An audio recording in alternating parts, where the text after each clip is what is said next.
নমস্কার বন্ধুরা, আজ তোমাদের আমরা আমাদের পুরনো দিনের একটা গল্প শোনাবো। চারিদিকে তখন দুর্ভিক্ষ দেখা দিয়েছিল।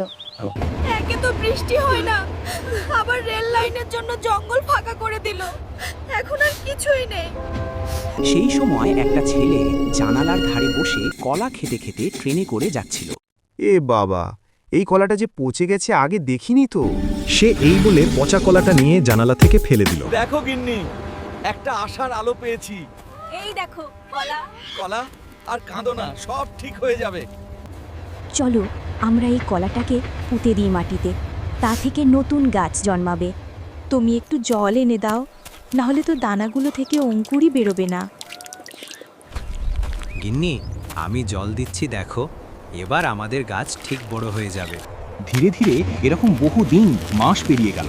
কলা গাছ বড় হয়ে তাতে অনেক কলা ধরল। সেটা দেখে বাঁদরবাবু আর তার গিন্নি তো খুব খুশি।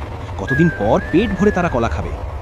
কিন্তু কোথা থেকে হঠাৎ একদল হাতির দল এসে তাদের কলা গাছ ভেঙে মারিয়ে দিয়ে সব কলা নষ্ট করে দিয়ে চলে গেল। তারা মনে মনে ভাবল, ভেঙে পড়লে চলবে না। এই ভেবে তারা এবার পুরো জায়গাটাতেই অনেক স্থানে মাটি খুঁড়ে অনেক কলা নিয়ে পুঁতে দিতে লাগলো। অনেক জল এনে এনে দিল। টিয়া পাখিরাও এতে তাদের সাহায্য করল। ধীরে ধীরে আবার নতুন অঙ্কুর বেরোলো। কলা গাছগুলো আরও বড় হতে লাগলো। এইভাবে কয়েক মাস পর কলা গাছগুলো বড় হয়ে গেল। চারিদিকে কলার সবুজ জঙ্গলে ভরে গেল। তাদের দুঃখের অভাবের সংসার আবার হাসি খুশিতে ভরে উঠল। তারা পেট ভরে কলা খেতে খেতে সুখে দিন কাটাতে লাগলো। গল্পটা কেমন লাগলো জানিও তোমরা।